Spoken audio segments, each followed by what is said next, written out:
Hi there! In this video, I'll demonstrate how to make this scuba ornament using an image found on the internet. These were then fabricated on a laser cutter and 3D printer. In previous videos, which are shown here and in the description, I showed you how to make these ornaments from scratch using your own artwork. Here, I'll show you how to use Adobe Illustrator to easily grab the outline of the artwork, and then import that outline into Onshape to fabricate the physical piece. Let's get started. First, I'll search for Silhouette Scuba and find an image I might want to turn into an ornament or decal. I recommend searching for silhouette images because their outlines are easy for Adobe Illustrator to find. Here's the artwork I downloaded to make my ornament. I'm making this decal for my nephew, who I just certified as an open water scuba diver last week. Way to go, Coglin! Next, open Adobe Illustrator and create a new canvas.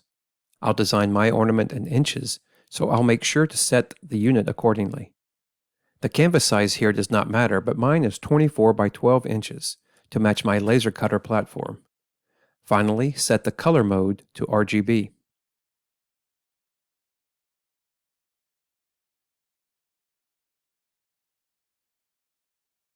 Next, click Edit, Preferences, Units, and ensure all the settings are in inches. Do not skip the step. Now, I will place the scuba image into Illustrator by clicking File, Place from the menu. Then, I locate the image of my computer. I need to draw a bounding box for the image, but the size of the box does not matter. I can easily resize the image in Illustrator, but first, I want to lock the aspect ratio so that changing one dimension automatically scales the other. I'll now change the width of my image to the desired size of 4.5 inches. Because this image was saved in the JPEG format, it is a raster image, which means if we zoom way in using the Z tool, we can see the edge of the image is a bit blurry.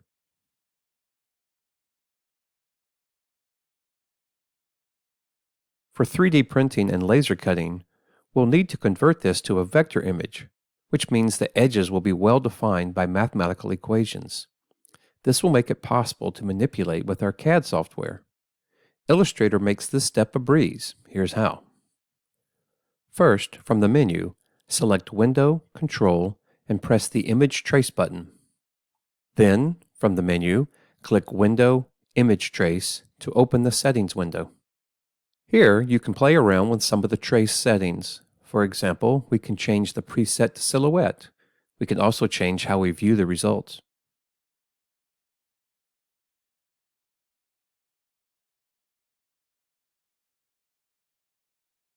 For this project, I prefer the Outlines view. Experiment with the threshold settings. Note what happens in the extremes and settle on an outline that suits you.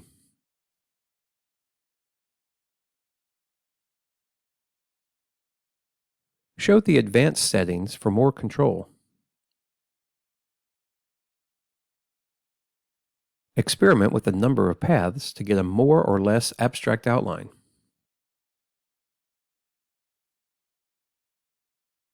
Changing whether or not a bend will become a corner probably will not affect your outline very much. Depending on the resolution of your artwork, playing with the noise setting may improve your outline.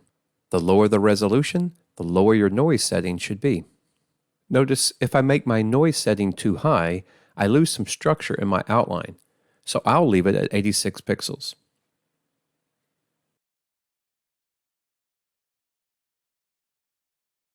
Leave the method as a budding. Leave the checkmark in the Fills option. And select Ignore White for this type of image. Clicking off the image allows us to see that if Illustrator ignores the white areas, it will not generate a border outline around the image, which is what we want here.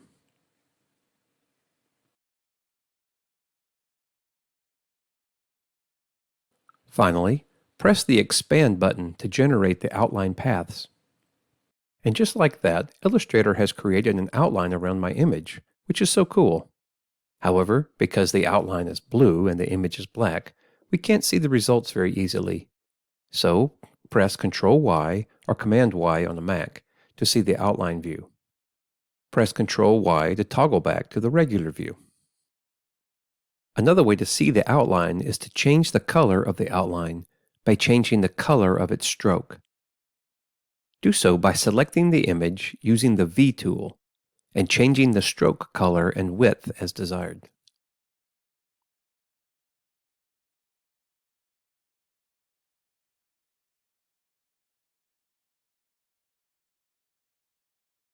When your outline is ready, export it by clicking on the outline with the V tool and choosing File, Export, Export As, and save it as a DXF file.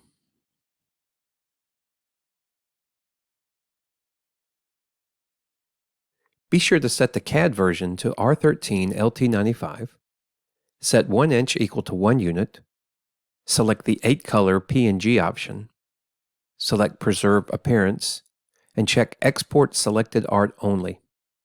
Then press OK. I can now import that DXF file into Onshape and turn it into a 3D printed part, or a laser cut piece. Again, these steps were explained in detail in a previous video, but I'll go through them quickly here for you. Open Onshape and create a new document.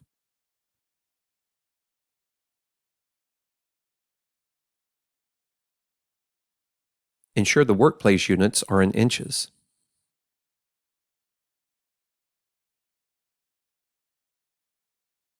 Import the DXF file of the scuba diver.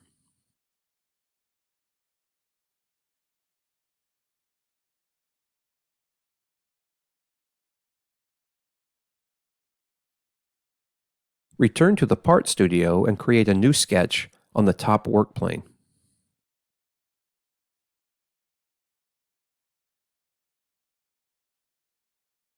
Insert the imported DXF image into the sketch.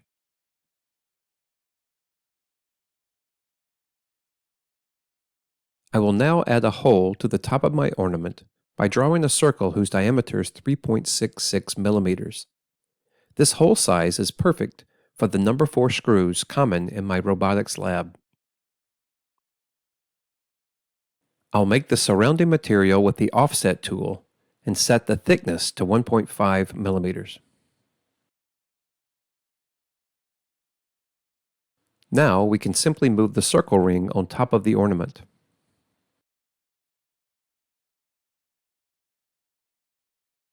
If I put the ring here, the scuba diver should hang so it is swimming horizontally. Use the Trim tool to remove the unwanted parts.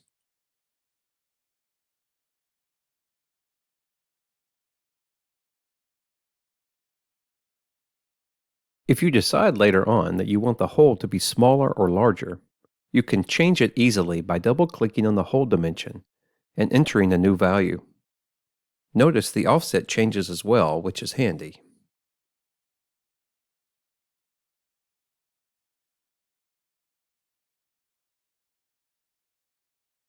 Now close the sketch.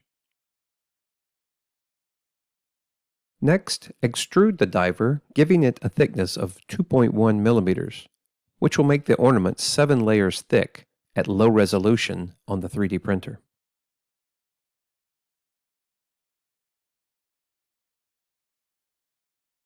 Now it's time to add some text to the ornament. I'll create a new sketch on the top face of the ornament and then select the Text tool. I need to draw a bounding box and enter my nephew's name as shown. I prefer the Roboto slab font with boldface.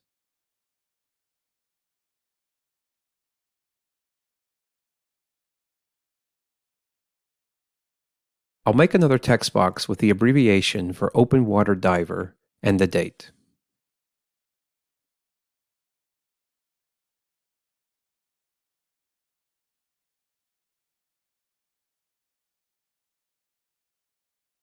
The text is too large to fit on the ornament, so I'll use the Dimension tool to resize his name to 1.2 inches. I'll do the same for the other text box, but we'll give this a dimension of 1.75 inches.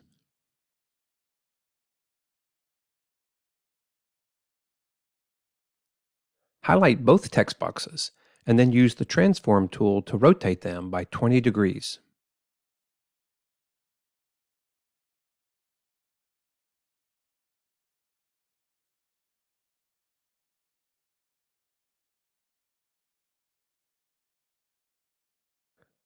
I can then move each text box to the desired position on the ornament. Notice there are numerous ways to move them around.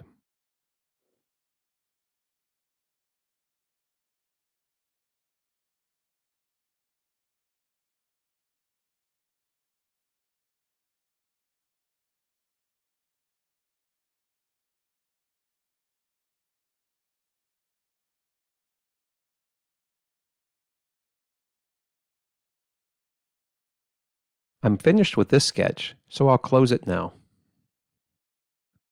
Next, select the two pieces of text and extrude them upwards 1.5 millimeters like so.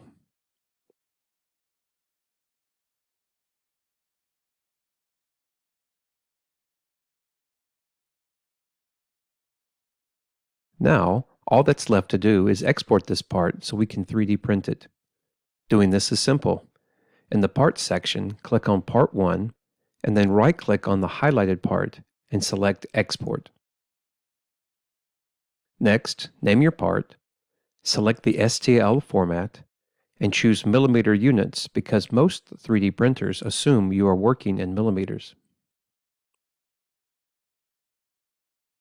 The STL file will be downloaded to your computer, and you can feed that into your 3D printer software for printing.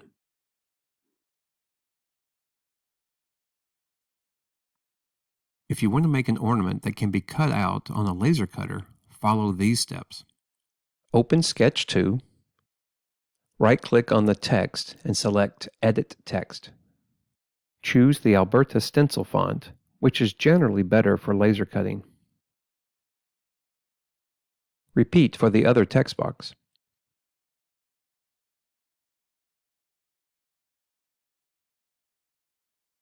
Close the sketch. Now edit the Extrude to settings. First, choose Remove. Then, change the type of extrusion from blind to through all. Finally, change the direction of the extrusion by clicking on the little arrows to the right.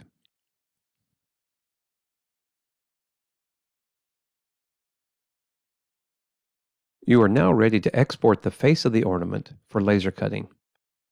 Do this simply by right-clicking on the top face and selecting Export as DXF DWG. Next, name your part and select the DXF format. The DXF file will be downloaded to your computer and you can feed that into your laser cutter software. I hope this video was helpful and informative. If so, please like and subscribe. Thanks so much for watching.